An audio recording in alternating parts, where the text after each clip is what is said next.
yeah. Let's go. Hey, hey, hey, hey, yo. Come on. Hey, hey, hey, hey, yo. Oh, yeah. Hey, hey, hey, hey, yo. Welcome, everyone, to the first live Fantistics Insider Baseball podcast. How you doing, Brandon? Good to see you this spring. Good. I'm doing well. I'm, already about 6-7 drafts in. So we're ready to go. I'm looking forward to getting into the March swing of things and really diving in deeper. Yeah, and I'm just working on my house league draft, which is my most important league. I play in a bunch of other leagues, but the house one, that's where the blood and guts are. So I enjoy that. So we're having some fun there. And some of these names we're going to talk about today are coming up already. If you're just joining us, and you should be just joining us for the first time because it's our first live video podcast here, probably used to us hearing us on Sirius at this time every year, but we're on hiatus at Sirius. They had some budget cuts, so we're not doing that. But this is kind of good because hopefully we'll get our audience used to us being here and they can come and communicate with us either via the chat or email us, or maybe we might even do a show with some calls later on. I hadn't even talked about that to Anthony, but I've got the capability here, so we might even do take some phone calls as we get going here in the spring. That'd be great. Yeah, obviously, always. I think one of our favorite parts of doing this is the interaction and people calling in. And we've talked about this before. I feel like we learn a lot from our listeners, and so it's always great when we can hear from them. Well, one of the side benefits for me for working at Insiderbaseball.com and Fantistics over the years are I get to talk to you, and I get to talk to Skylar, and I get to talk to Anthony and a bunch of our other writers and past hosts on a regular basis. I learn something every day, and it's just nice to throw these players around between a couple different people, even though people are going to find out we have a group think. We think similarly in a lot of ways. It's still good to throw it around and just have these discussions, right? Yeah, I think this is the time to do it, right? I think, draft season is really as much about, we talk a lot about draft strategy and things like that, and that's important. And I have to acknowledge, obviously, we're in different types of leagues. And so some of these players, roto, points, head to head, whatever it may be, but the evaluating of the player, this is the time that I think that's most important. To me, I've said before is, for all the strategizing and, whether you're in an auction draft or just a serpentine draft, the most important thing is the ability to evaluate the players. And so I think that's what we do best at Fantistics, and it's what we pride ourselves on. And we've been, pretty successful. And I learn, like you said, as much from the other guys at Fantistics as I do from the numbers that are in front of us. And when we started talking about today's topic, which is early round values, and we'll just talk about the concept of value first as we get into some of these players here, and listening to you talk, as I was thinking about this, one of the main points that I think I wanted to bring up is that we have to accept the fact that we don't have the answers. We have theories. We can look at things. We can have opinions. We can have constructs about what we think is happening with the player, but we don't know. I think that's something we have to accept. And I know all you and Skylar and I and Anthony and all the other writers I talk to, you kind of accept that it's like, this is what I think is going to happen. And it always comes down to a question for me, as we talked about it a lot last year on the show. It's like you have an idea of what you think is going to happen, and you have an idea on what you're willing to bet is going to happen. And that's something I think you have to differentiate. We can think something's going to happen, but the question always has to be, especially here in draft time, are you willing to bet on it? Yeah, and that's where, again, some of the strategizing comes in. And, we'll talk a little bit, today about really the first several rounds. And I think people have different strategies and how safe do you want your pick? A lot of times I talk floor and ceiling because there are times to go for ceiling. There are times you need floor. There are times you need a little bit of safety. There are times that, it's worth the risk. And so we don't know, but there's some guys we feel better about. And some guys that I don't have answers for. I can't tell you why Spencer Torkelson is as bad as he's been. I mean, right? I can't, things we can't figure out. Yeah. It's one of those things that I still am trying to figure out. Andrew Vaughn, I thought he'd be much better than he's been. Yeah. There are some guys that we don't have the best answers for, but I think overall, You stick to it. You commit to the process.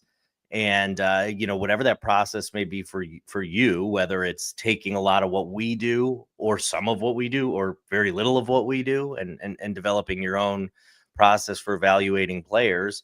And you got to trust in it to a certain degree and know that, of course, not everything's going to work out as you expect it to work out. All right, let's talk about the concept of value, because what we're talking about today is early round values. And value is in the basic premise of fantasy baseball, almost regardless of format, is everyone has the same amount of assets to spend on a roster. And the idea is to get more stats out of that same amount of assets. So what you need is profit. You need to get more than you expected out of these players. But I think that's a changing dynamic as we get into the draft. And in the early rounds, I think it's time to differentiate.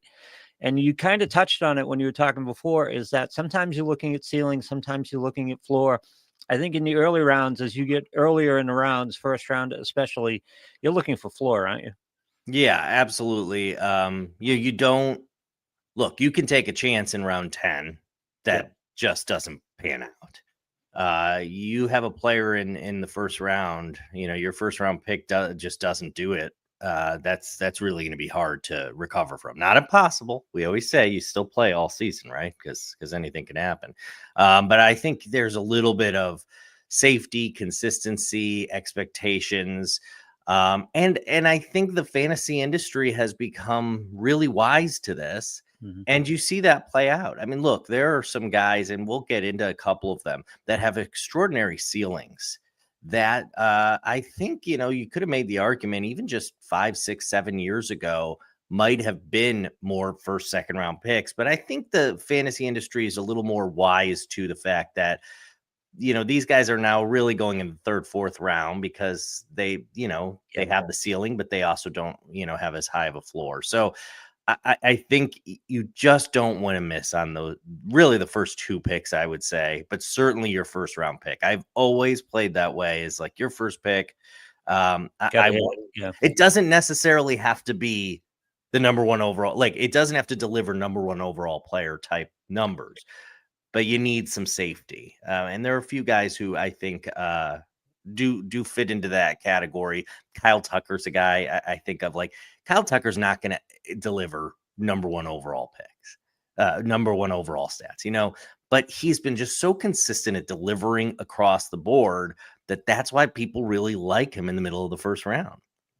Yeah, and I think what we're looking for with value is we're looking for a little bit of profit, but in the first round, especially, somewhat even in the second round, and this is going to change as you go deeper into the draft. In the first round, a win is getting 90% of what you paid for, or 95% of what you paid for. You don't necessarily, if a guy's coming off a career year, and I think the first guy we're going to look at, Yordan Alvarez, is kind of an example of this, is that you might get some variance over the course of his performance from year to year, but you can rest pretty assured you're going to get 90% of what you paid for. And that's going to be a win in the first round. I think that's important. Yeah, I think that's the thing too. Is I and Yordan Alvarez is an interesting player to talk about because I typically like to go 5 category guy in the first round. And we're talking standard roto league. Different if you're in a points league. I mean, and different, depending on what sort of league you're in, or if your categories in your roto league are different than the standard 5. But I typically like in a standard 5 to go 5 categories. And I think most people do. And that's why you see guys like Elly De La Cruz as number 4, number 5, ADP is Yordan Alvarez is a better hitter than Elly De La Cruz. Yep. And he's going to deliver better batting average, more home runs, more RBIs. Runs maybe is a little more similar. We'll see. But Elly De La Cruz adds the stolen bases. But I look at a guy like Yordan Alvarez. He's so consistent. His numbers outside of the stolen bases are as reliable as almost anyone out there at this point. Yep. I think. And you can get him in a lot of drafts at the beginning of the second round. So you're getting, to me, first round value without the stolen bases. There's no question first round value of the other 4 stats. And you're getting him in the second round. He had an 81% contact rate. I mean, we know his quality of contact is off the charts, right? It's been that way since he's been in the league. One of the best in baseball in terms of quality contact. 81% contact rate last year. I mean, this guy is, one of those rare players that has the extreme power, but doesn't strike out. Yeah. You can really bank those 4 stats. And I think if you wanted to go the route of 5 category guy, you could try to get late first round Lindor, somebody along those lines, a Lindor, and then pair him with Yordan Alvarez. Yep. If you're worried about stats, but it's steals. But the other part of this is with the rule changes a couple of years ago, is you can get steals throughout the draft. And so I'm more willing to take a guy like Yordan Alvarez as one of my top 2 hitters, and not chase stolen bases later on, but you get 15 steals from your 6th round pick, 15 steals from your 10th round pick. And you can build some stolen bases, and you're just getting such incredible stats across the board, besides stolen bases with Alvarez. Yeah, Alvarez is the ideal turnaround pick if you take in a 12-team league. If you're drafting 10th, 11th, 12th, and you get a pair of picks really in a similar zone, then you go for the speed guy and you go for Yordan Alvarez and you land him. And I think one of the things you just touched on that I want to touch on here, especially if we get into this part of the draft, the early part of the draft, is that you can play off biases. And I think there's a bias against Yordan Alvarez because he's not a 5-column guy. And I think everyone's got that mindset going in the first round because, as you said, steals the change in rules have made steals deeper. There's more steals to be had, but I think it creates also a sense of urgency in that top half of the first round to get the 5-column guys. You can't give up. You can't get a 4-column guy. You can't get a 3-column guy in the top half of the first round because then you are chasing steals. And I think that's true to an extent, but I think we've exaggerated it a little bit. Well, and I still say, it's been common that we've sort of forgotten batting average as is one of those 5 categories. Yeah. And so why is Elly De La Cruz considered a 5 category guy? He's not going to deliver a batting average even remotely close to Yordan Alvarez. I mean, they're going to be potentially 50, 60 points difference there. So if we're talking about 5 category guys, Elly De La Cruz is not a 5 category guy. Nope. Yes, he's elite with stolen bases, but guess what? Yordan Alvarez is elite with almost everything but stolen bases. So I think that's one thing. And then I even look at, and I love Juan Soto, but Juan Soto's going 10 picks before Yordan Alvarez, and they're basically the same sort of player. Yeah. They both have great batting averages, both going to hit a lot of home runs, score a lot of bases, or score a lot of runs and drive in a lot of runs, and don't steal bases. So I love Juan Soto. I just don't understand why he's 10 picks ahead of Yordan Alvarez. So one of the things we have to determine here when we're talking early round values, we have to determine why it's a value. So oftentimes risk is involved. We just talked about bias being involved. Oftentimes risk is being involved, and we have to evaluate a player, and we kind of have to evaluate what he's done. Usually what we're dealing with is indicator stats versus result stats. And usually what we're seeing when we see an early round value is that, he didn't produce as much as his underlying stats tell us he should have produced. And then we have to try to figure out why. So that's one of the places we can find value, is to identify players who haven't performed as well. Now that gets to be a problem, because if we start getting into players, we can start getting into players, and it's a matter of sample versus growth, for example. And we'll get to Lawrence Butler a little later. I don't want to get into him right now. We'll move down the list. But Lawrence Butler is a prime example of this, where he had a very good last month and a half of the season. And what we kind of have to determine with that is, was that growth? In other words, did he find something? Did he expand his skill set? Did he get better? Or is that just small sample noise? So that's one of the things we have to deal with, because whenever we're talking for early round value, we're talking risk. So we have to figure out what that risk is. Yeah, and that's where, when we're talking about these guys that are first, second round picks or third round picks even, that gets a little more narrow in terms of the risk that we're willing to discuss. And but when we talk about some of these guys, maybe 5th, 6th, 7th, 8th, and beyond, a lot of them I'm looking for who can return first round value, and we'll get into Lawrence Butler, but he's a guy who has the potential, talking about 5 categories, has the potential to be a 5 category stud. There's more risk. Yep. And that's why he's not getting drafted in the first round. I mean, that's why he's not getting drafted in the second round. And again, that's where I say, I think that fantasy drafters, industry has gotten wiser to this. Yep. I think there's an argument to be made that a guy like Lawrence Butler, James Wood, another guy on this list, would have been much higher picks 6-7 years ago. I think there is a little bit of a wiser look at this. I mean, even Elly De La Cruz is a guy who we sort of waited for him to really deliver. And he did last year. Again, I still say he's not a 5-category guy because the batting average isn't there, but he certainly delivered last year and was he delivered first round value. So Lawrence Butler, I understand, we want to wait to see, is this real? Is he capable of really delivering this first round value? But the fact that you can get him later on in the draft and he has the ability to deliver those stats, those are the sorts of guys I'm really looking for once we get past those first few rounds. Let's talk about Ketel Marte a little bit here, because the risk involved with him, I think, is probably inconsistency, correct? Mm-hmm. Yeah.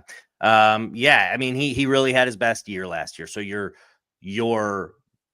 that's some of it too, is how much are you putting into a guy who has been good. He's had some really good seasons, but really you're almost hoping to repeat last year, and it was a career year for him.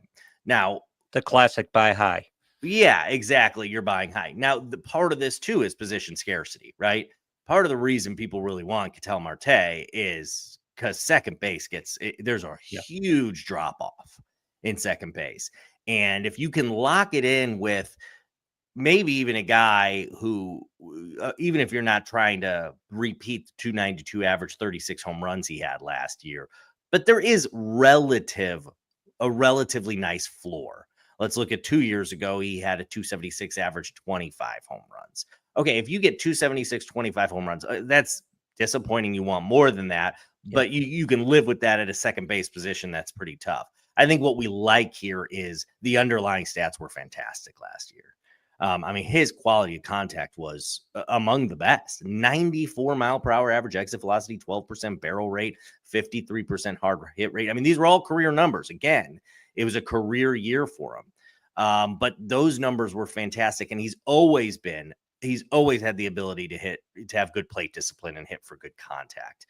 That continued last year in spite of the fact that his quality of contact was incredible. So I think part of the reason there's a lot of value is the position scarcity and just the fact that, I mean, those underlying numbers were excellent last year. Yeah. So how do you deal with that? Because we go to quality contact a lot, and that's the first opportunity to do it here. And my favorite question, as you know, is what changed? And if we're looking at a career year of a player, what changed? And what changed for him was the quality of contact took an absolute leap. And his plate discipline, his swinging strike, his chase rate kind of slipped a little bit, but I don't even want to use the word slip, because what happened was he was hitting the ball well and he got more aggressive. No question. I kind of like to see that. So it didn't slip to a point where I'm worried about it. But my question is, can he repeat that quality of contact? Now, this is a large sample. We're looking at season-long stats, and his quality of contact was off the charts in terms of his particular career path. Indicates to me he is capable of it, but I still don't have an answer to what changed. Did he just get hot for a year? Did he get confident for a year? What happened? Yeah, it was pretty consistent throughout. That's the good news, is It wasn't like he had one great month or two great months. His quality of contact was pretty consistent last year. He was hitting the ball hard all year. And I mean, really, we talk about the inconsistency with Marte. He wasn't inconsistent within the year last year. He was good from start to finish. I think that there was a slight approach change to, he's 31 years old now. And I think there was a little bit of, I'm the power guy now. He was a little bit more earlier in his career, not, middle infield and, not the middle of the order type guy. He is the middle of the order key cog to that Diamondbacks offense, one of the key guys. He does have really good protection, or at least guys in front of him like Corbin Carroll. And I think, I think the Diamondbacks have a pretty nice offense. And so he's got a little bit of protection around him. But, one thing about him is early in his career, he was a big ground ball guy. Still, he's always been more of a ground ball guy, but a big ground ball guy earlier in the year. That tapered off a little bit.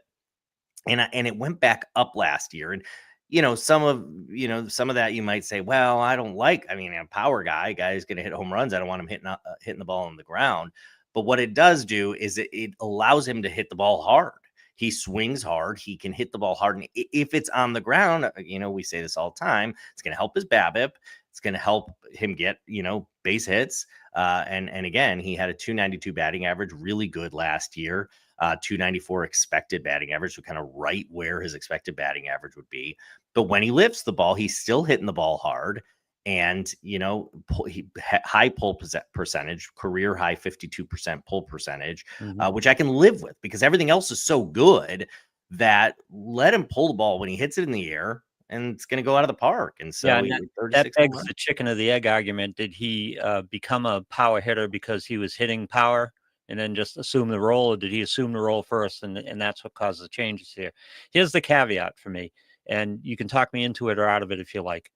Expected slugging 538. He did slug 560 here, and that's mainly because he had the 25.7% home run to fly ball rate, which is off the charts for him as well. That's, for lack of a better term, and I hate the term, but we haven't come up with a better one yet. That's a luck stat. And I don't know, even if he continues with this quality of contact, can he reproduce a 25.7% home run to fly ball rate? Not sure. I'm willing to bet on that. And that's where the question comes. Here's what I think, but here's what I'm willing to bet on.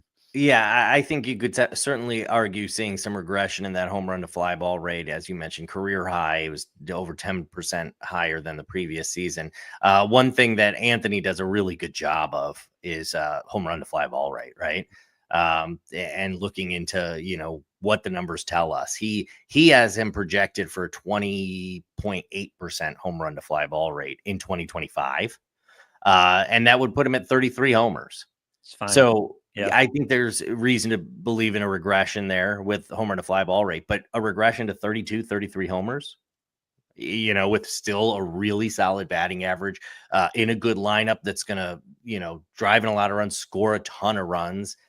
I still think at that second base position, even the regression, give me 30 homers. Exactly. You cannot pay for 36 home runs, but you can assume we can say 30. That's a reasonable projection, and that's going to pay off for you very well for Ketel Marte. Yeah, I think that you can really build a nice team with Marte, and I think if you can get him typically going end of the second round. And there's some people who would say, that's too high for me. That's too rich. But again, if he's going into the second round, you're thinking the outfield. Yes. If you're playing second base. Yeah.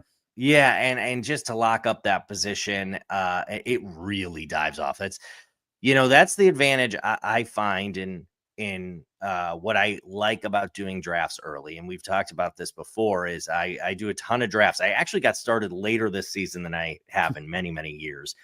Usually I start as soon as the World Series is over. That's been my thing. Yeah. I didn't actually start until mid-December this year, but I've already, got a bunch of drafts in. One thing it does help is I really start to understand the scarcity of position. And that is a big deal this year. There's a lot. Second base has scarcity of position, but first base, whoa, first base really dives off. And so those sorts of things are really good to know as you are really entering, whether it's the one draft you do, whether it's the one big draft you have, whatever it may be. It's really good to know heading into March, and hey, we got actual major league games coming up in a couple weeks. We're recording this on Sunday. It's a couple games, the Japan series in a couple weeks. Talk about that, what you've learned about scarcity of position. And let's talk about first base at first, because obviously you're happy with Vlad. You're happy with Bryce Harper. After that, it's problematic. It's just, you're uncomfortable at that point. Even Freddie Freeman is kind of an uncomfortable player right now. Yeah, Freddie Freeman he's coming off a down year. Obviously his postseason was absurd. And that was really good. And, and for years, Freddie Freeman was the model of consistency. Right. And personally, I think he's still gonna have a nice season this year. Yeah. I mean, one thing is that lineup is just so absurdly ridiculous that he could walk into 100 RBIs. You But we're know, talking value at the point where you have to draft him. How you're going to get your return? well, You, that's the question. Yeah. And, you know, you look at after Vlad and Harper and kind of just general ADP, and you got Freeman who has the questions. Matt Olson's coming off a down year last year. Pete Alonso's coming off a down year last year. Then we're talking Josh Naylor, Christian Walker, intriguing guys. But I mean, these are your top 5, 6 first basemen at the position. Cody Bellinger. I think there's a lot of excitement around the idea of Cody Bellinger and the way it's going to play into Yankee Stadium, but still it's Cody Bellinger who's been as inconsistent as anyone.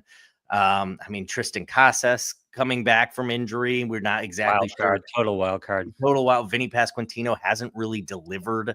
I mean, it really dries up. So if you're in a hole. If you're not one of the top 4 first base, you don't have one of the top 4 first basemen, you're in a hole. You're making it up. And you're just going to have to play a little bit of upside there at that point. I mean, really, if you're in a 12-team league, there's only half the teams that are really going to get a first baseman they feel good about, and maybe not even, like you said. So I wanted to send wine to Alec Burleson last year because he saved me at first base. There you go. I mean, and there are a couple guys I like later on, but again, I'm a big Michael Toglia fan in Colorado, not in a points league because he strikes out an insane amount, but in a roto league, I think he's going to hit home runs. But do I want Michael Toglia as my starting first baseman? No. I'd love him as my corner infielder or utility or backup first baseman, but you might be stuck in that situation. Or Paul Goldschmidt, who's really showed age regression, you know, or Jake Berger, who we're still kind of, is he real? What is he going to do? I mean, these are guys. So all to say, you do these drafts early on. I do these drafts early on, and I've been in that position where I missed out on all those guys and I'm scrambling. And so you learn from that.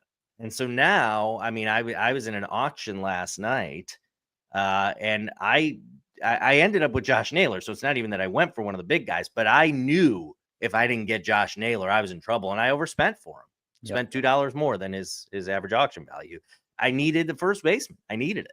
All right, so we're on a tangent here about the draft, but position scarcity. So second base, first base are problematic. What else comes to mind?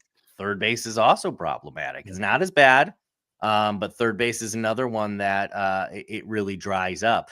I said I thought there were a few years there where outfield was, especially 5 outfielder leagues, dried up really quickly. I think outfield's really deep this year. Really? Yeah, so I'm big on you can wait a little bit on outfield. I don't think you have to fill the back end of your outfield as quickly as you did a couple years ago. But I think second, first, and third base first base is the hardest. And then I think third base and second base. And so that also means if you have a corner infield position, that gets real tough because, you know, there just aren't a lot of first or third basemen. And there's not a lot of depth there. All right, so you led us back to third base, which leads us back to our values list. And I have to get out of my Boston bubble here at this point because you have Raffy Devers as a value, and it's really hard from a Boston standpoint to see that at this point. First of all, inconsistency of performance. Secondly, injury issues right now. His discontent with the acquisition of Alex Bregman and possibly losing third base. There's total wild card in Raffy Devers, I think. At the price you have to pay for him, I'm not really comfortable with it. I can understand that. I think you have a little bit of Boston coming out there. Yeah, I think one of the things is, yes, it is a scarcity of position thing. And it is kind of one of those, you know, once you get past really the first 5 or so third basemen, it dips off a little bit. Locking in Devers is kind of nice for your roster. You know, you talk about the inconsistency. I would argue, though, on a per season basis, hard to find a more consistent player than Raffy Devers. You know, 270 plus batting average every year the last 4 years. And I you know, we still go back to throwing 2020 out. Right. I'm going to push that one out. And really, you could say, and I don't like to look much further than 3 years or 4 years anyway, because it's kind of irrelevant. Yeah, it kind of goes. But I mean, 270 plus batting average, high 20s to low 30s home runs.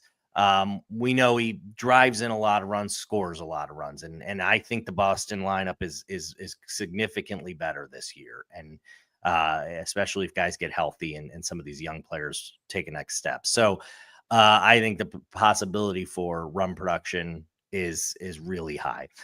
Talk about quality of contact. I mean, his average exit velocity every year is the same, 93 miles per hour. Hard hit rate every year, 50+%. Every year, barrel rate in the double digits.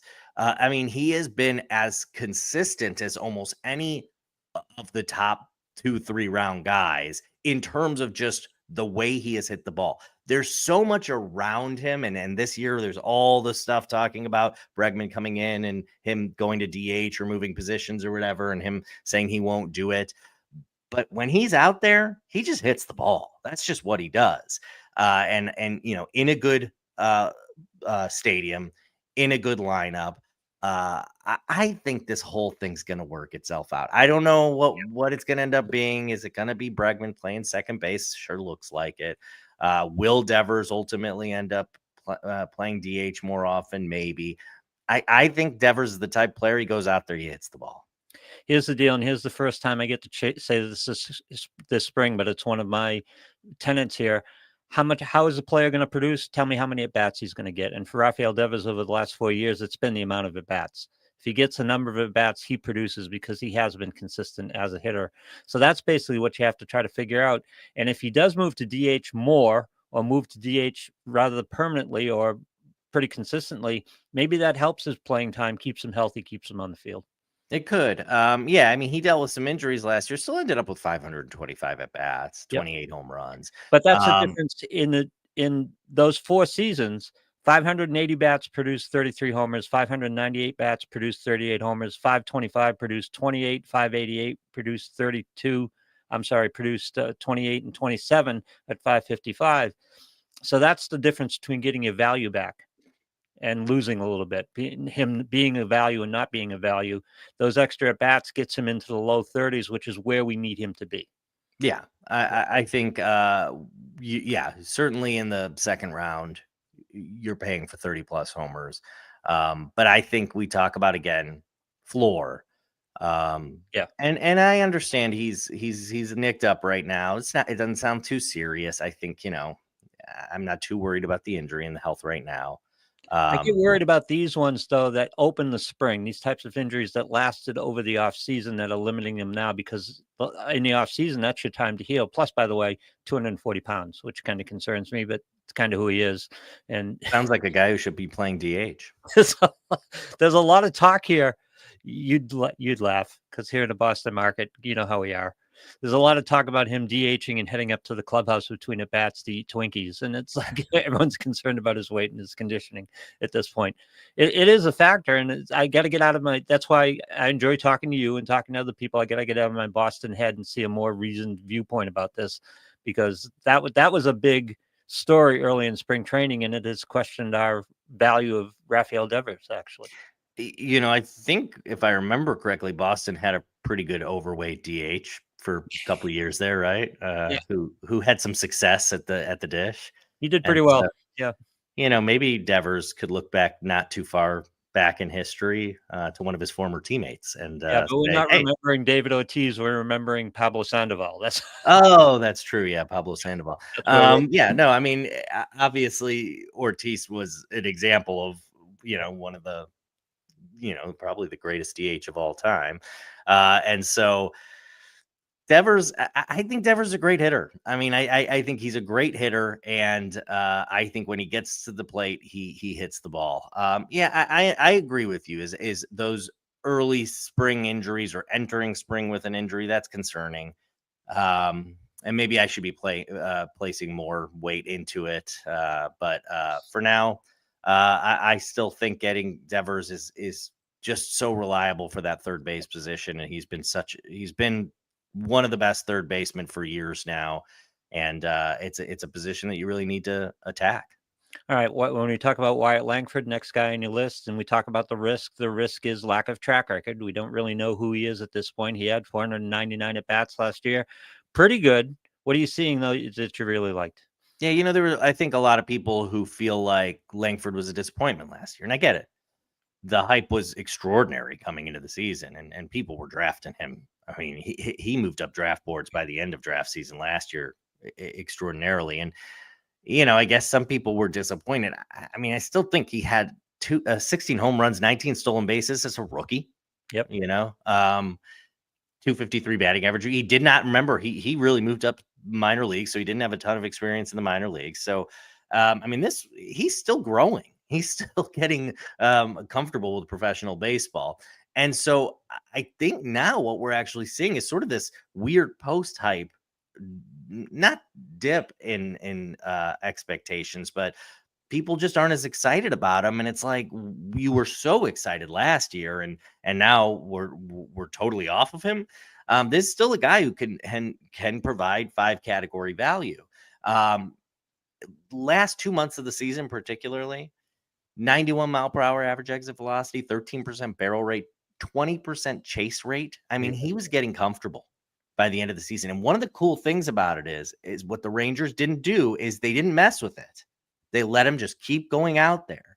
And it allowed him to, he's not entering really, the second part of his rookie season. He's a major leaguer now. Yep. And I expect less of a sophomore slump, because I think he went through that within the season. Like you mentioned, he had basically 500 at bats. I think he went through the twists and turns last year, and I think he is less, inclined to have a sophomore slump this year than some other players who maybe only had 300 at bats or something in their first season. So I think we're going to see what we saw at the end of last season, which was him starting to figure things out, him starting to get more comfortable at the plate. And this guy, again, we talk about a guy who's being drafted in, the mid rounds that could deliver first round value. No question Langford has the skill set for that. Paul Skeens, this is the Paul Skeens effect, because for me last year, he was so hyped. Paul Skeens was so hyped, drew me to college baseball. And I don't watch a ton of college baseball, but I watched a ton of college baseball last year because of Skeens, which drew me to Langford. And of course, Skeens performed particularly well. So everyone expected Langford to perform particularly well. And he had a rookie season. That's what he had. Here's the thing that impresses me. The plate discipline, the contact was great. And that's the skill set that usually is the last one to come in. I have no doubts about his power and his ability, and I have no doubts about his speed. I had doubts on whether he could handle major league pitching, and his overall plate discipline stats were excellent. And as you said, at the end, they were really, really good. And it has me excited about what's coming up this year. Yeah, no question about it. I mean, he had an 80% contact rate, 79.5% contact rate. That's really good for a rookie. 8.8% swinging strike rate. He doesn't swing and miss a lot. He just had, I mean, throughout the minor leagues, and again, he really only had 1 year in the minor leagues. He showed a great eye, didn't strike out, walked a ton. He had a 9% walk rate last year. I expect that to grow. I think he's going to get on base a lot. I think that's going to open up some stolen base opportunities for him. Not that you're really drafting him for stolen bases, but this is a guy who can deliver 20 steals for you. And I think the power is, we're going to see a big jump this year. And I think, Anthony in our Fantistics draft software projected him for 27 homers, 24 stolen bases. I mean, if you can get that in the 4th, 5th round, even if the batting average doesn't take as big a jump as we hope, and remember, again, his 1 year in the minor leagues, his batting average was extraordinary, high 300s. Yes, that's the minors, but still really good batting average. But let's say he still only has a 260 batting average or something, but you're getting 25 out of him. You're getting the 5 categories. You're getting what you want out of him. And in a good lineup. I think the Rangers had a weird year last year. I think they should be better this year. The draft advisory program is available, by the way, at insiderbaseball.com. Go ahead and download it. And we've already done like a ton of updates so far as I've been following around. You've been drafting, I've been drafting, and we're updating the draft advisory program every day. And that's one of the great things about the draft advisory program. As news flow changes, as we get spring news and updates on players, Raffy Devers' injury, for example, playing time, where they're going to hit in the order, these projections are going to change. So try out the draft advisory program at insiderbaseball.com. Go check it out. I got my sales pitch in there. So yeah, no, it's, I mean, I've got it pulled up right here, and I have a 2 monitor setup, which I'm kind of excited about right here. But basically, one monitor is just 2. I know. Well, how many do you have? I have a ton. Oh my gosh, I Oh, need to do more. I'm slacking here. But yeah, my second monitor is basically just the draft advisory software because I always have it up regardless of the draft. Yes, there are some drafts that you can use the Fantistics draft software, along with the draft. But even the ones that you can't, I always have it up. I think I started this by saying the analysis of the player, I still think, is the most important work. Yep. We overlook it because everybody gets so caught up in draft strategy and in what draft you're doing. And I think analyzing the players is the number one thing. And if you are really good at doing that, you're going to have success in whatever league.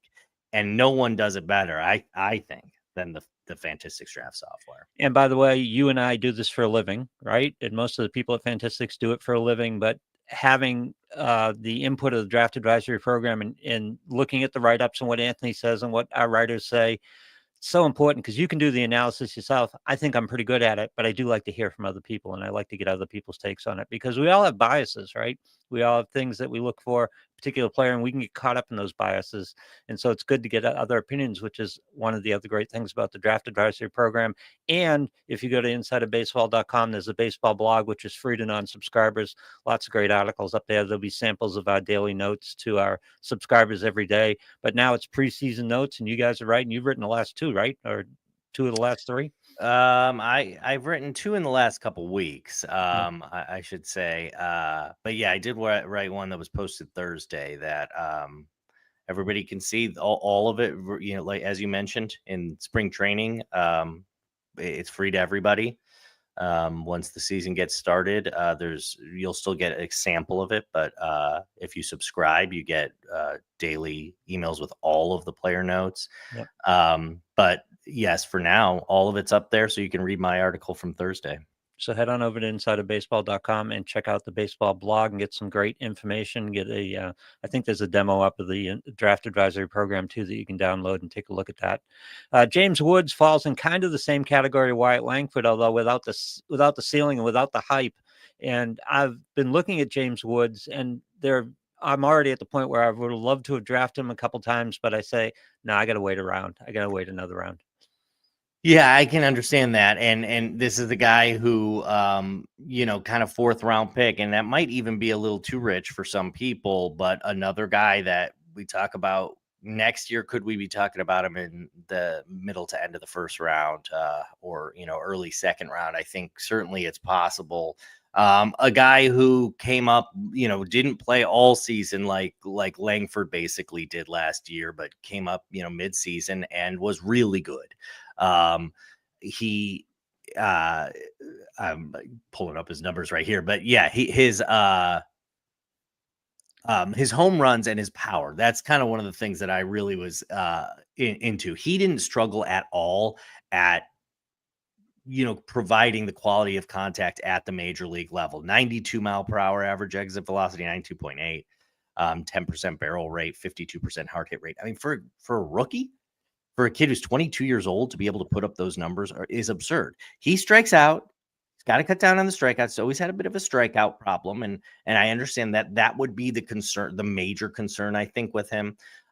He can steal bases. He's not going to steal a ton of bases, but double digits. I mean, he stole 14 last year. I think, so you're looking at 15 to 20 stolen bases in a full season potentially.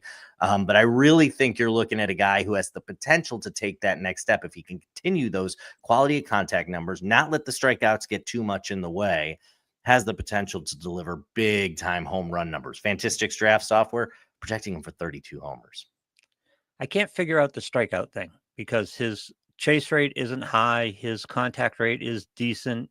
And last year in AAA, he had an 18% strikeout rate, which is really reasonable. He's certainly capable of it.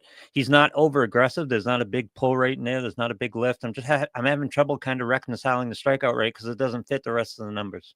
Yeah, no, that's a great point. And I think a lot of times when you're looking at these real young guys like James Wood, it's really about, figuring out the holes, and adjusting to the holes that pitchers are finding in his game. He is a guy who really struggles against breaking pitches. Yep. So if he gets to two strikes, you're looking at a guy who's going to really struggle to, avoid the strikeout in that sense. He crushes fastballs, as a lot of young players do. He's going to have to adjust and get better at breaking pitches, but he's 22 years old and he has very limited exposure to good breaking pitches. And that's the thing is we think, oh, even a guy like James Wood, who, he's been in the minors since 2021. He's had a lot of minor league at bats. You're like, oh, he's seen a lot of pitches. Do you know the difference in breaking pitches at the major league level compared to the minor league level? He's getting to the majors and seeing just incredible breaking pitches from, the best pitchers in the world. And so I think he's going to have to get better at that. One of the biggest jumps to the major leagues for a player is in the minors. The pitchers are pitching. They're working on what they're doing, right? Mhm. They're not scheming you. And once the word gets out that breaking pitches might be a struggle for him, that's what you're going to see in the major leagues.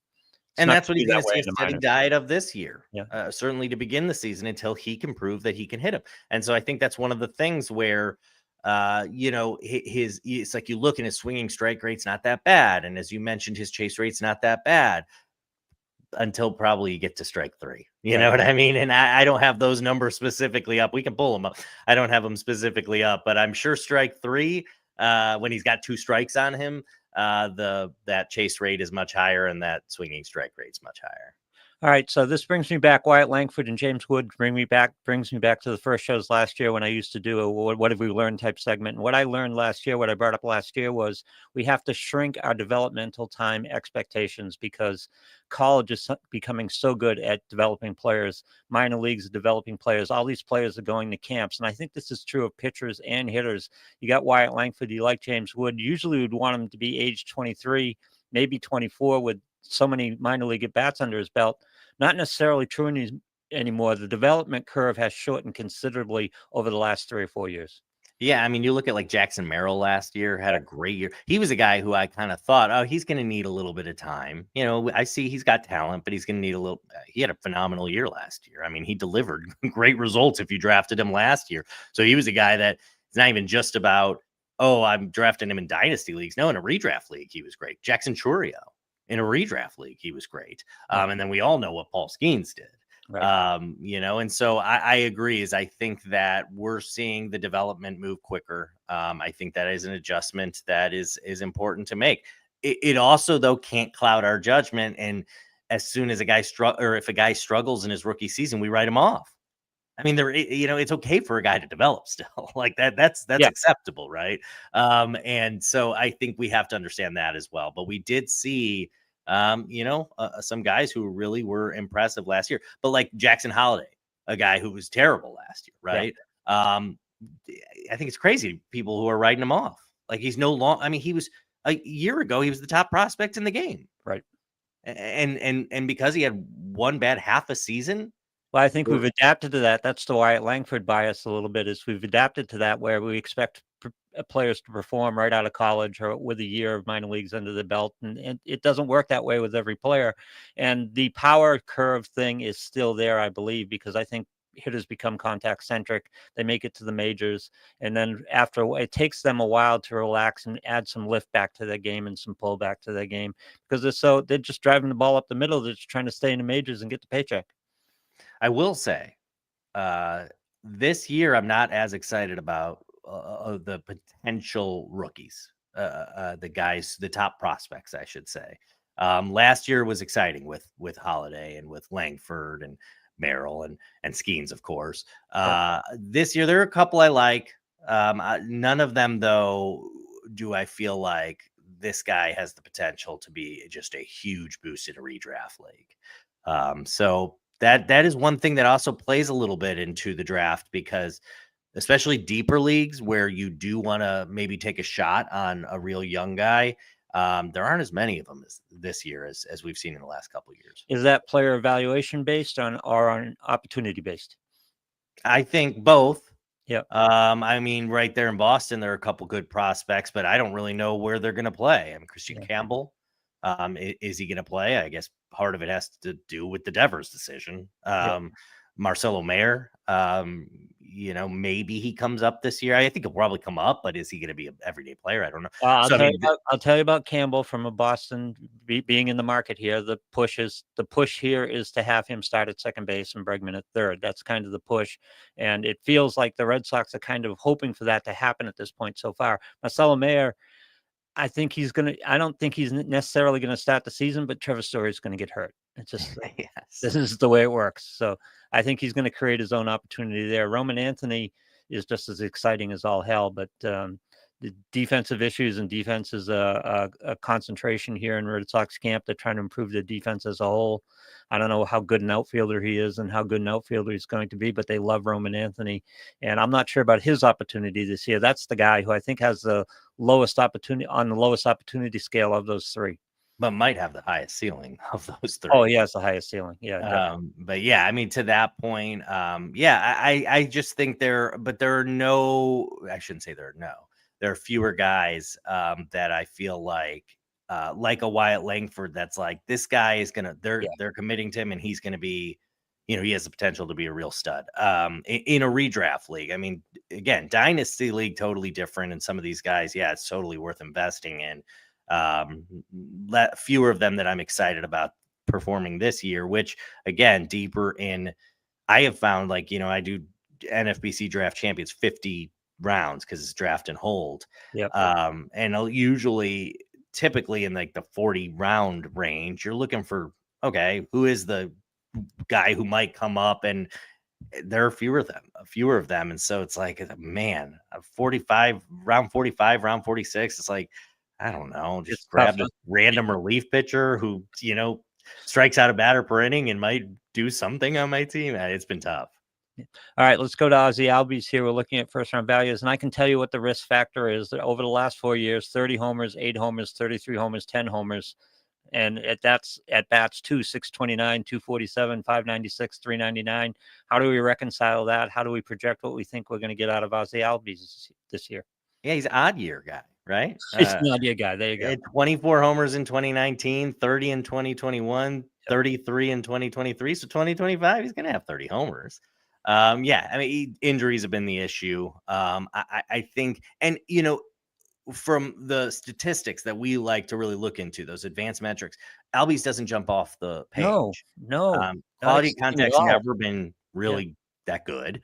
Not terrible, but it's not that good. And last year was pretty bad, but I do think he was dealing with an injuries. But let's look back 2 years ago, which was really probably his best season overall in his career. 33 homers, 280 batting average. Average exit velocity 88.7. That's like average, maybe a little bit better than average. 39% hard hit rate, nothing to jump off the page. About 8% barrel rate. He's always been a pretty good contact guy. Plate discipline, doesn't strike out a ton. But yeah, I mean, those numbers don't jump off the board. What does is he's a little guy, but pulls and hits the ball in the air. So, he gets a boost to just the number of balls that he puts in the air. And so if he can get a 12 to 15% home run to fly ball rate with just the amount of times he pulls fly balls, it's going to get out of the park. And that's what he does. Yeah. And so again, to get that from the second base position, the potential for 30 homers is just really hard to do. I mean, there's only a couple guys who can do it. And we talked about the two of them basically in Altuve and Marte. And, maybe you could say Marcus Semien too, although he showed some regression last year. So anyways, I think the thing with Albies is, you talked about before, like, concerns you with Devers because he's entering spring with, some sort of injury. Right. I've tried to adjust in recent years to these guys who've had some injuries in recent years. Are they healthy right now? And Albies is playing. He's healthy right now. He's playing in spring training. There's nothing about any lingering issues from injuries he's had. I understand. Can he get injured? Yes, he can. But truth is, anybody can get injured. Yep. And he is healthy right now. I'm drafting him to be healthy. And if he's healthy, you said it. When he plays, when he has 550, 590 at bats, he's going to hit 30 homers. And to get that at the second base position in an elite lineup, where he hits it at the top or in the middle, just at that second base position, it's so valuable. And it's an odd year, right? It's right. I mean, Sometimes you you got to play buy the into odd it, year right? thing. Look, we look at numbers, right? Yep. Not that hard to look at those numbers and say odd year, 30 homers. And you hit on it. I think his pull rate is where his power comes from. And this was kind of a Mookie Betts thing when he was here in Boston. He was just so pull dependent on his power. But Mookie could do a lot of different things and contribute in a lot of different ways. Ozzie can as well. But you want the 30 homers out of him. Or you want, again, I don't know if you can play for 30 homers, but you get 27, 28 homers out of him, 25, 26, 27, at that position, it's going to be worthwhile. No, I think if he's getting 550, 590, I Yeah. should say 590 at bats, he's going to hit high 20s and homers. And I feel pretty comfortable in that. And he's going to steal double-digit bases. He's not a big stolen base guy, but he'll steal. He stole 13 2 years ago, stole 20 in 2021. I mean, he even stole 8 last year in less than 400 at bats.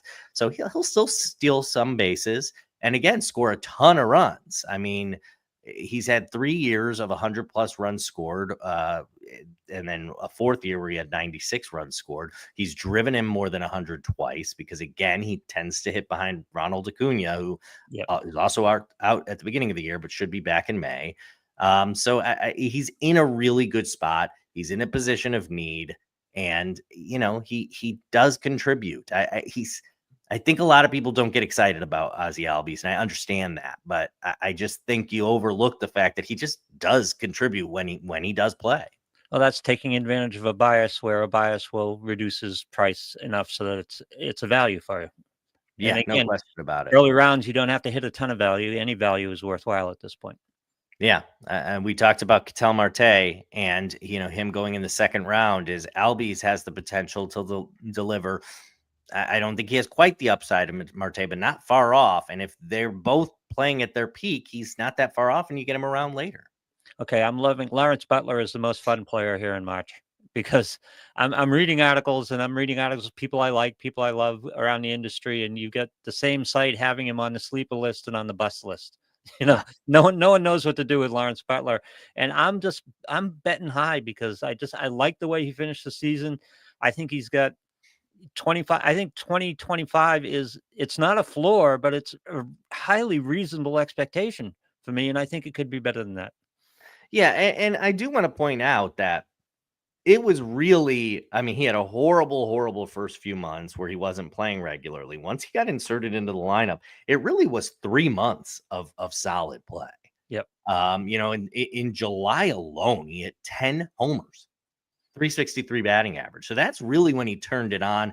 Continued that in August with 8 homers. He hit 266 and then hit 280 in September. So I mean, it's not like it was just one hot streak. I think I've heard a few people, analysts, saying that is like, oh, he just had one.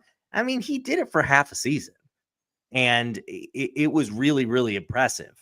I think the thing about it is this goes back to that type of guy that you can get, whether it's the 5th, 6th, 7th round, wherever you can get Lawrence Butler, and has the potential to deliver first round value. I know there's the risk there. That's why he's not going in the first round. Yep. The risk is, can he do this for a full season? Can he do this? Is he going to have a sophomore slump? But again, entirely possible. We don't know the answer to that. Here's the thing: in his entire stat line and his entire list of indicator stats, there's nothing I look at and say can't repeat that. Right? There's nothing I look at and it goes, that's not terribly out of line. It was all pretty good. It wasn't nothing extraordinary. The home run to fly ball rate wasn't off the charts. His contact rate wasn't off the charts. His quality of contact rates weren't off the charts. They were just good. They were just solid. They seem repeatable. And I'll throw this out there. He's moving to a better ballpark. He's moving to a better ballpark. Yeah. They're moving to Sacramento. Hard to find any park that's worse than Oakland for hitters. So Sacramento, by all estimations, is a better ballpark. I don't know if we're going to see a huge jump, but better than what he was in. I mean, Oakland is just horrible for hitters. And he does have speed. He's a great base runner. He showed that power last year, 91 mile per hour average exit velocity. So 25 is realistic to me. And I mean, you get that in the 5th, 6th round. That's first round value. he did 22-18, and he didn't do it in 595 at bats or 588 at bats. He did it in 412 at bats. Add 100 at bats to that, and you're going to have a pretty good season out of him, better than what his going price is right now. Yeah, no question about it. And I understand the skepticism. I mean, this guy's a guy who spent a lot of years in the minor leagues, came in with, he was a good prospect, wasn't an elite prospect. No hype whatsoever. Say that again? No hype whatsoever. No hype whatsoever. But he really did it and showed, and again, the underlying metrics supported it as well. And again, it's not like he didn't come in with the high prospect pedigree, but he hit 15 homers, 21 stolen bases, and less than 400 at bats the year before in the minors. So it's not like it came out of absolutely nowhere. No, he showed the power speed combination. No, but we weren't waiting. I mean, good prospect, but we weren't saying, I can't wait till Lawrence Butler comes up. Right, absolutely. Yeah. Still only 24 too. He's not he's been in the minors for a long time, but he was, signed real young. So I like Lawrence Butler. I think that, to me, in the 6th round, I think that's worth the risk. And I don't think the risk is you're getting somebody terrible. I don't see the floor as like him dropping off, completely. The risk to me is he's still just kind of a 15 to 20 guy, 15 to 20 homers, 15 to 20 stolen bases. And he just doesn't take that next step. There are a lot of 2020 guys who are going a lot higher than that. Exactly. Yeah. There aren't a lot of 20 where he's being drafted right now. There aren't a lot of 20 guys in that range. And I think 2020 is a reasonable expectation. I feel really confident about 2020. I mean, basically did it last year. He basically did it last year. Again, 412 at bats. Yeah. So, all right, no, I mean, Michael Harris is going 2 rounds before him, and I like Michael Harris, but I mean, isn't Lawrence Butler have a higher ceiling at this point than Michael Harris? Oh God, yeah. I'd rather have Lawrence Butler than Michael Harris at this point. Not that I don't dislike Michael Harris, but between the two of them, I'm taking Lawrence Butler. I agree. Yeah. All right, so we've overestimated our list here. Are there any guys on this list in the back half that you want to get to? We'll start prioritizing the guys that you're interested in talking about. Yeah, no, I wrote up Matt McLain, so we won't get into Matt McLain. Matt McLain's a guy coming off an injury I like. I wrote him up. So go to insiderbaseball.com, go to the blog, and you can check out Thursday's article. I wrote up Matt McLain. Basically, risk. That's what's keeping his. It's the injury. But I still think he's got great upside, and I just love the Reds and Cincinnati and Great American Ballpark, and now they got Tito Francona. I mean, I just think love Tito.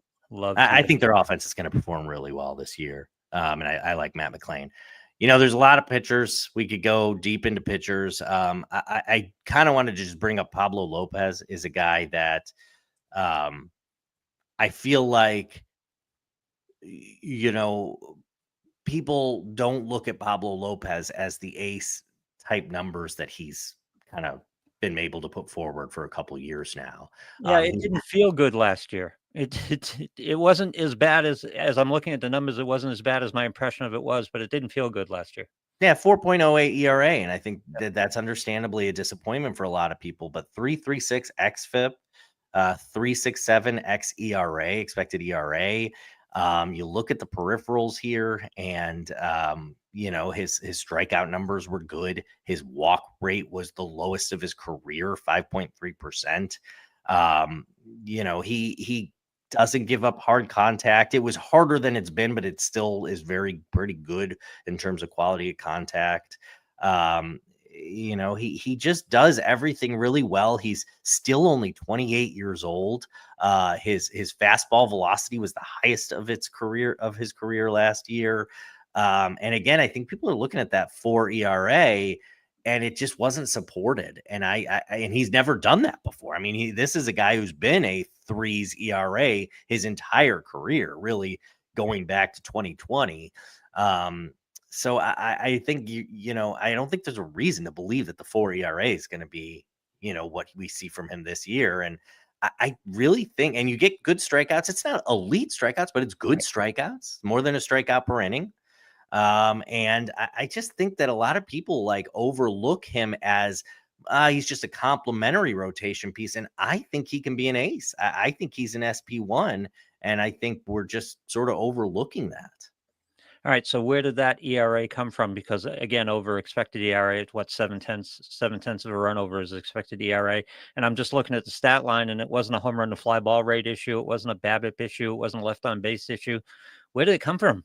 You're right. It's not supported when you start looking at it in context of the rest of his stat lines. Yeah, I mean, you're right. The left on base percentage doesn't jump off the page, although it is the lowest he's had since 2020. He's been more in the mid to high 70%. It was 72% last year.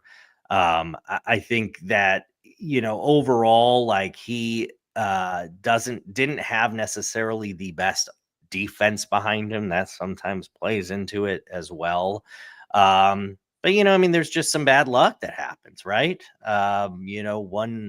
You give up a home run, let's say, and it's a bit different if there's 3 guys on base versus 0 guys on base. And How about this? June 6th, 7 runs against the Yankees in 4 innings. There's another 7-run game here against Boston at Fenway in September, by the way. His second to last start, he gave up 7 runs in 4 innings there. I think there was 6 runs in 5 innings against Houston, 2 7-run outings there, one of which in the second to last start. That's enough to pump up your ERA right there. Yeah, and we talk about this all the time. First of all, Yankees, Red Sox, those are tough lineups. Not that you don't want him to still perform well against good lineups, but a couple bad starts here and there. And the second to last start of the season when there wasn't as much to play for at that point. That game probably wasn't of great significance. But yeah, I like his pitch mix. I like, he added a sweeper that's got a 10-mile-per-hour delta from his 4-seam fastball. He's got a sinker. I think Pablo Lopez offers what you want out of a reliable starter. And again, as unreliable as pitching can be, in my mind, we saw the floor last year in terms of ERA specifically. We saw the floor. He got the least results. He got the least results stats out of what was a pretty representative season for him. There's nothing terribly out of line there. It wasn't his best season, but it wasn't. Nothing was particularly off either. Nothing worrisome. No, yeah, I think we're going to see a much better season this year. I think it's going to be more in line with that mid-3s ERA.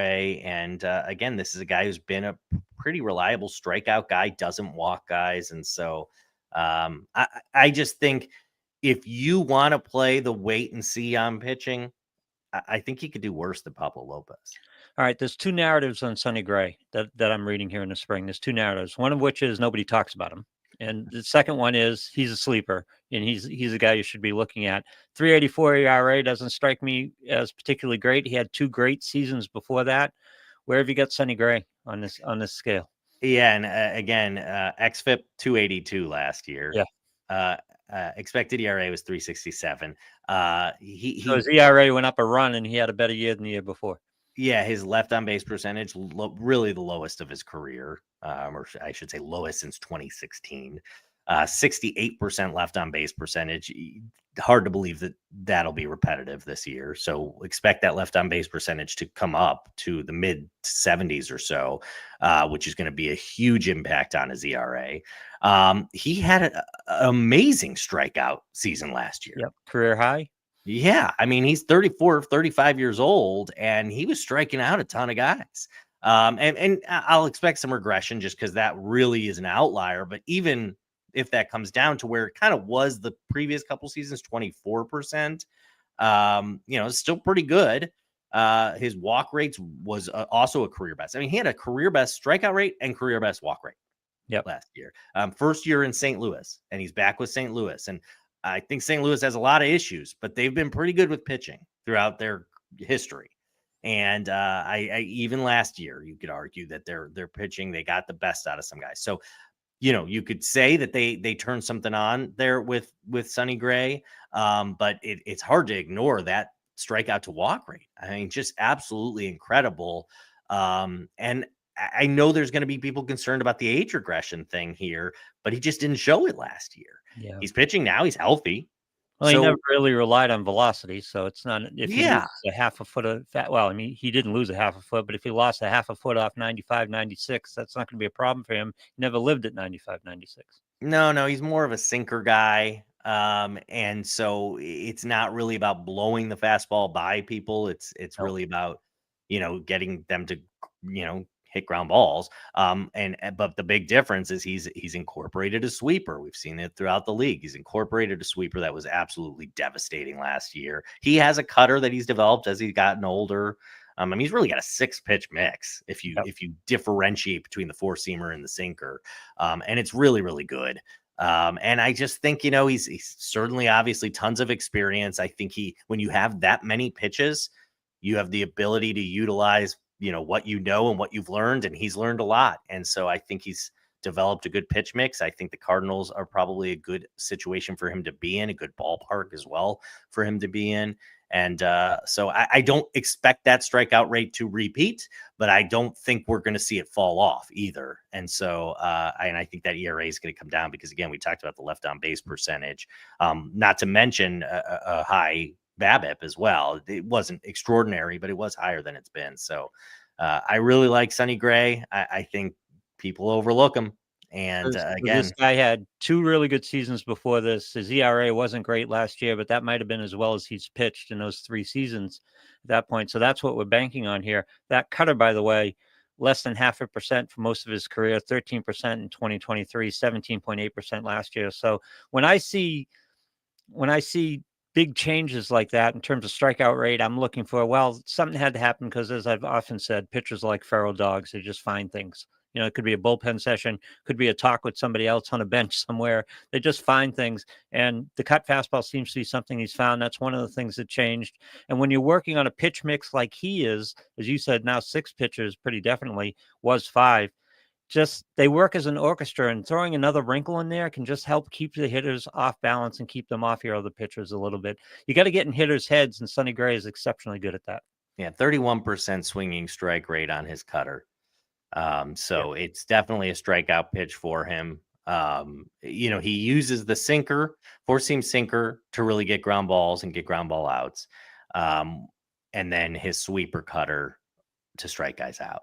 And so I don't see that changing this year just because he's a year older. Even if he does lose a little bit of velocity, to me, that's not the key to his ability to strike guys out. Remember the days, and I'm going back 4 years maybe, when everything was majority fastball, just majority fastball. You didn't find guys in the minors. He's throwing 23% and doing it very effectively. Just the 4-seam fastball at 23%. Yeah, I mean, and again, as you get older, the ability to find these other pitches, the sweeper, the cutter, he still throws his curveball about 14% of the time. The ability to throw those and find different ways to use them. He's got so much experience and a lot of the hitters he already knows, and so the ability to say, this guy cutter is going to work, this guy's sweeper is going to work, this guy's curveball is going to work. There's a lot of value there, and I think there's no reason to believe there's going to be some huge drop off this year. All right, what did I miss out on Dylan Cease? I got sniped on him just recently, like last night. Just get sniped on. I was looking for 3 or 4 picks. I'm going, oh yeah, Dylan Cease. But the guy before me sniped him. I mean, how badly did I miss out? Well, I think the concern with Cease is always been the walks, and they did come down last year. 8.5% walk rate. It's still relatively high, but for Dylan Cease, that's pretty good. He's had back-to-back years with a 69.4% left on base percentage. I don't get that. Yeah. I mean, you'd say, oh, it's back-to-back years. Maybe no, I still think that left on base percentage is going to come up. But again, to see that low walk rate, I think is a big development in Cease. Still managing to strike out a ton of guys. That's his calling card. Well, you said low walk rate. Let's put relatively low walk rate. Relatively low for Dylan Cease. Yeah.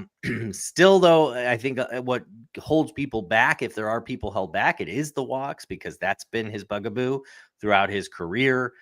He only had 3 starts last season with more than 3 walks, and that's a lot. I get that, But again, I still think when you have a extraordinary strikeout rate like Dylan Cease, your ability to strike guys out, that you have the ability to work around walks a little bit more. He's always going to have to do that. He's never going to be a guy who gets that walk rate down to 5%. Right. But he got it down to 8.5% last year. Most often he didn't have many starts last year where he just didn't have the control and it became a disaster. And therefore we saw an ERA that was a really nice 3.47, still saw a ton of strikeouts. His home run to fly ball rate was low. That'll probably come up a little bit. But again, I think the left on base percentage is going to come up a little bit as well. And so overall, I think that maybe people are a little bit slow to recognizing that he is making improvements in the one category that scares us the most, and that's the walks. He's making improvements. If he can continue that, if it can stay at 8.5%, I think he's going to have another really nice season. Yeah, and the walk rate, these are things pitchers control, and we talk about it all the time. Don't walk guys, keep the ball in the ballpark, and strike out guys when you need to. He can certainly strike out guys when he needs to. The walk rate is the big problem, and you pointed to the 69.4% left on base percentage the last couple of years. That's going to stay kind of there. If it goes back to normal, then we've got problems. And by the way, he posted a 4.58 ERA with a sub 70% left on base percentage the year before. So he's volatile, and this is my bias. I don't know if it's correct or not. This is my bias. Guy who walks that many guys and has been living off that left on base percentage is volatile to me.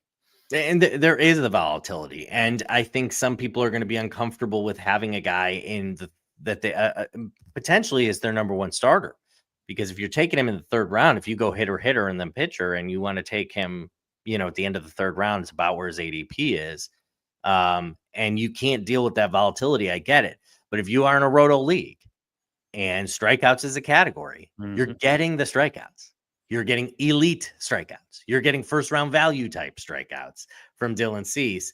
And yeah, you might have to play around with trying to get, a better, more consistent, more reliable ERA at some point.